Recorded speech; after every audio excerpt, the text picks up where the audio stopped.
Bonjour tout le monde. C'est un cours de l'eau pour les premières années collège, fait par votre prof Khalès, le prof de physique et chimie. La première question qui se pose, où se trouve l'eau autour de nous?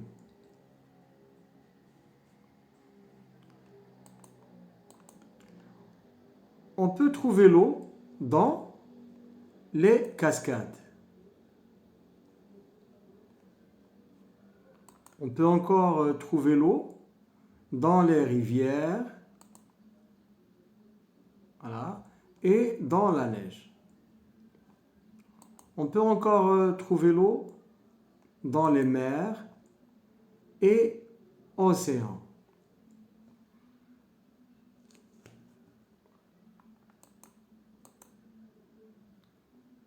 Quels sont les états physiques de l'eau dans la nature?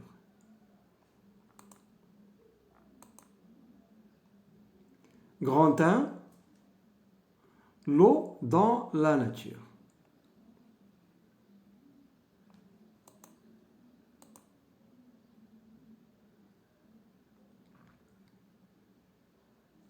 L'eau est l'objet le plus fréquent dans la nature.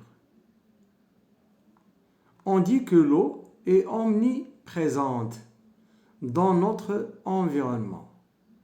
Donc omniprésente veut dire une grande quantité d'eau qui existe dans la nature. Elle est très abondante, elle est omniprésente. Sur Terre, l'eau se trouve sous 3 états physiques. Quels sont ces états? Premier état, c'est l'état solide.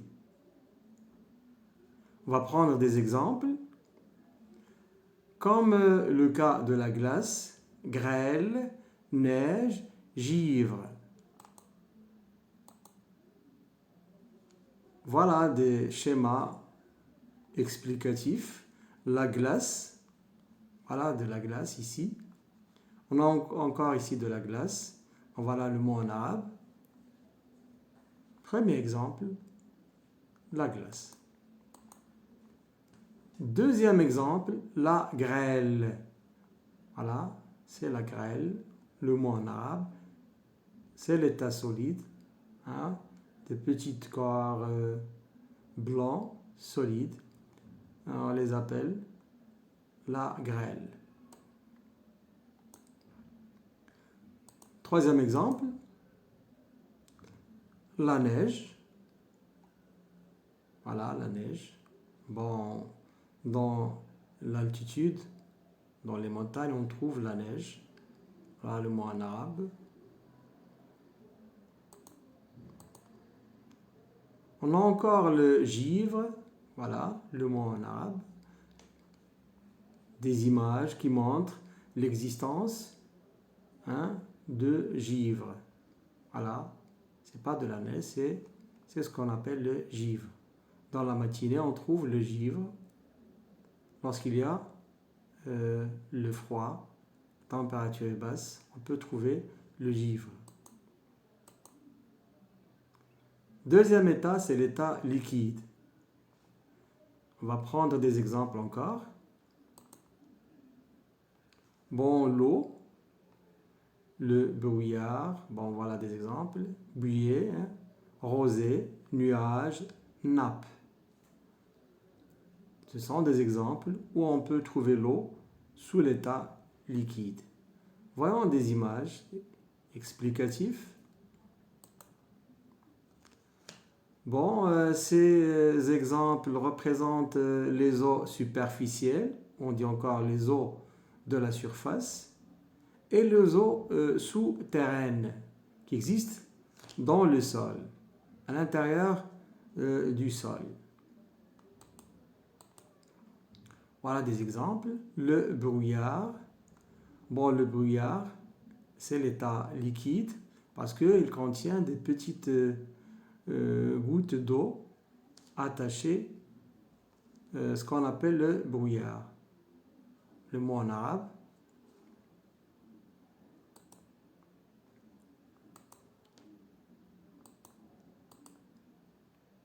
On a la buée, c'est pas le brouillard. Bon, quelques gouttes qui sont petites, bon, qu'on peut trouver à partir de brouillard. On l'appelle la buée. C'est le deuxième exemple. Troisième exemple, la rosée. Voilà le mot en arabe. Bon, voilà des exemples. Voilà l'eau. Hein. Dans la matinée, on peut trouver la rosée encore. Sur les fleurs, sur les plantes en général. Les nuages, bon le mot en arabe, les nuages c'est l'état liquide parce qu'il contient des petites gouttes d'eau bon, qui se trouvent dans le ciel formant les nuages. Bon, ce sont deux photos explicatives de ce qu'on appelle les nuages, c'est l'état liquide. Bon, l'état qui nous reste, c'est l'état gazeux. On trouve seulement la vapeur d'eau qui est invisible. Donc l'eau existe dans la nature sous les trois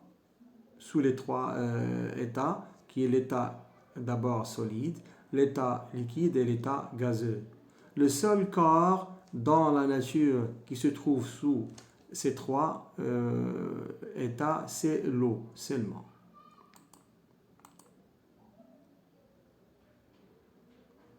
On a une autre question. Combien couvre l'eau de surface sur la Terre? Quel pourcentage représente l'eau dans notre globe? Voyons quel est ce pourcentage. Regardez ici, la Terre. Donc c'est clair que la couleur bleue qui représente l'eau, c'est une grande partie ici. Mais la partie ici, ce sont des continents, des îles. Bon, c'est ce qu'on appelle la Terre émergée.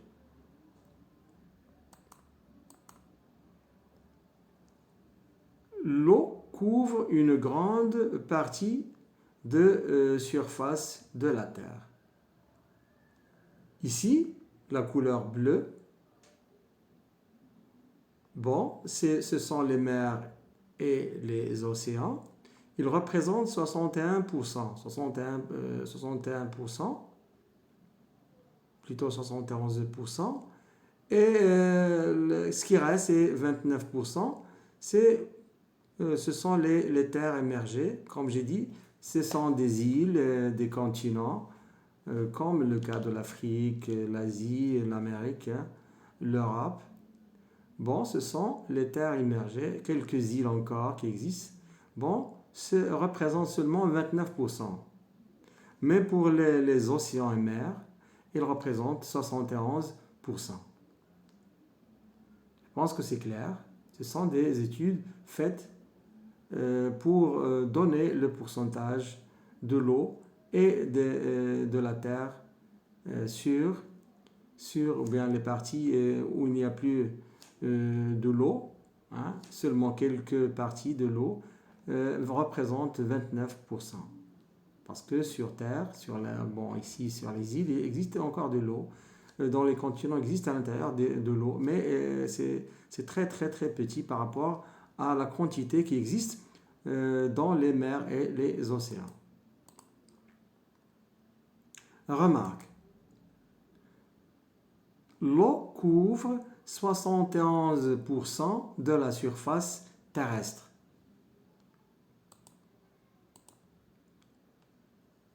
Oui, encore. Voilà. L'eau qui existe, il y a deux types. Soit l'eau douce ou bien l'eau salée.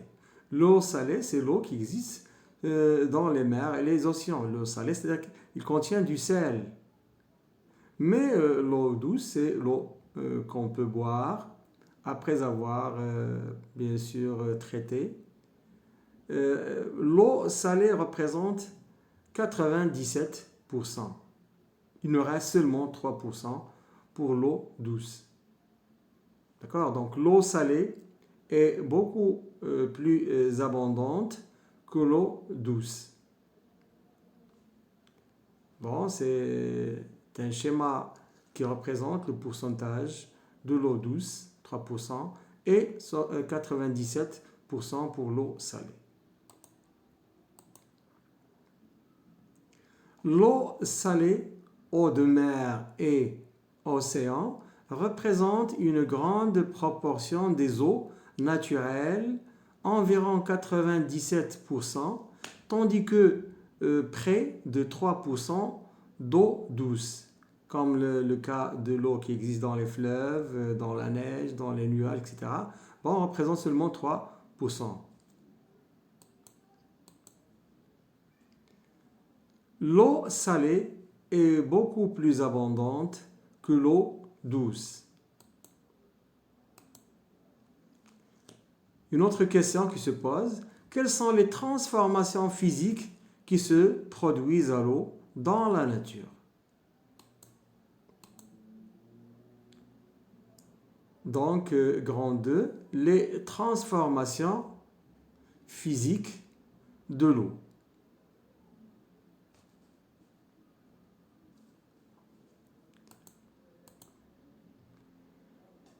Voilà une image. Bon, ici c'est l'état solide, bon, des glaces dans un verre, ici dans un ballon. Et qui est important, c'est que voilà, ces corps ici qui représentent l'eau, ils sont sous l'état solide. Bon, pour l'état liquide, regardez ici, bon, on a plusieurs, on a ici des verres, un ballon, mais toujours qui est ici important, c'est que l'eau toujours a une surface libre qui est horizontale, même si on incline le verre, donc toujours on a la surface est plane et encore horizontale. Troisième état, c'est l'état gazeux. On chauffe ici l'eau.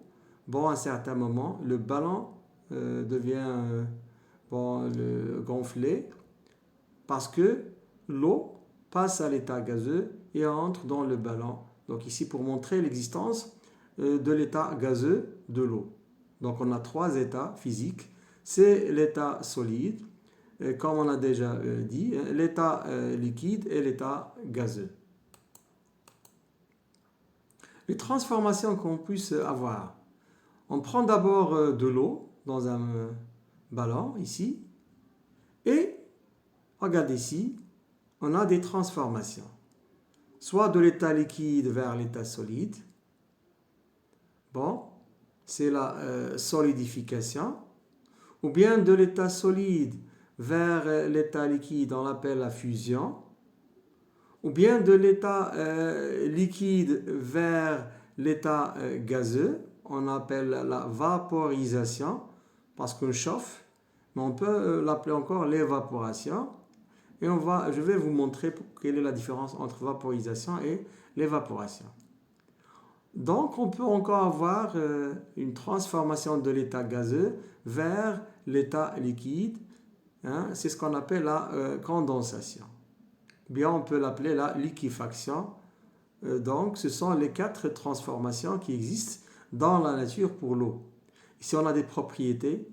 Bon, pour la glace, il ne change pas de forme, hein, ni de volume lorsqu'on le déplace d'un côté à un autre.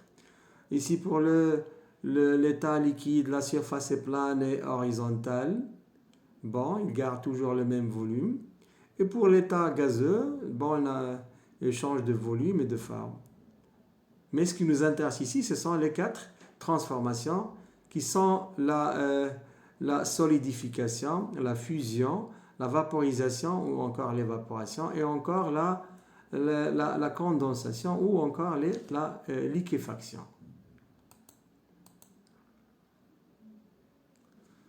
Sous l'effet des conditions naturelles, bon, c'est fait naturellement, l'eau peut se transformer d'un état physique à un autre.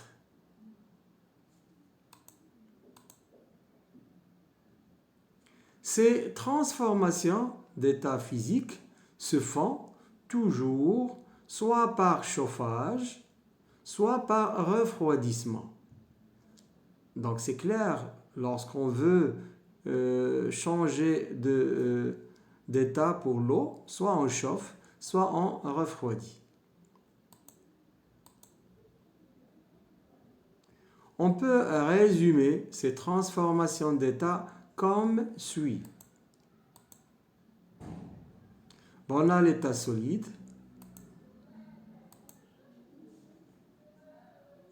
et l'état liquide. Donc le passage de l'eau de l'état solide à l'état liquide s'appelle la fusion.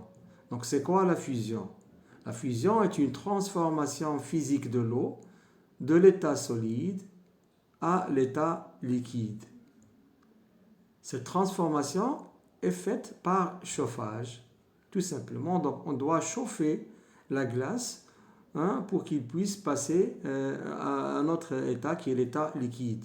Donc cette transformation s'appelle la fusion. Maintenant, le passage de l'état liquide à l'état gazeux. Donc on doit chauffer l'eau pour qu'il puisse passer vers l'état gazeux, c'est-à-dire en vapeur d'eau. Cette transformation s'appelle l'évaporation, c'est naturel. Donc l'évaporation se fait sur la surface, par les rayons solaires, mais lorsqu'on chauffe, c'est la vaporisation. Donc l'évaporation, c'est quoi? C'est une transformation physique de l'eau de l'état liquide vers l'état gazeux sous l'effet du chauffage. Maintenant l'inverse, lorsqu'on veut passer l'eau de l'état gazeux vers l'état liquide, cette transformation s'appelle la condensation ou bien la liquéfaction. Donc on peut soit dire condensation, soit dire liquéfaction. C'est pour le passage de l'eau de l'état gazeux vers l'état liquide. Donc c'est quoi la condensation? La condensation, c'est une transformation physique de l'eau de l'état gazeux vers l'état liquide. Mais ici, on doit refroidir la vapeur d'eau pour qu'on puisse avoir de l'eau. Pour le passage de l'eau de l'état liquide vers l'état solide, on l'appelle la solidification. Donc c'est quoi la solidification? C'est une transformation physique de l'eau de l'état liquide vers l'état solide sous l'effet du refroidissement. Donc la fusion et l'évaporation ou bien la vaporisation exigent le chauffage. Mais pour la condensation, ou encore on dit la liquéfaction, ou bien la solidification, on doit refroidir. Donc on a besoin de refroidissement. C'est un schéma explicatif des transformations, les 4 transformations qui existent dans la nature pour l'eau. Remarque. Pour la remarque, je vais parler de l'évaporation et de la vaporisation. La transformation de l'eau de l'état liquide à l'état gazeux peut être nommée évaporation ou vaporisation. Donc c'est quoi la différence entre les deux? Pour l'évaporation est une transformation qui est lente d'abord, naturelle, causée par les rayons solaires. Elle ne concerne que la surface de l'eau. Donc l'évaporation est une transformation qui est lente d'abord, elle est naturelle, causée par les rayons solaires. Elle ne concerne que la surface de l'eau.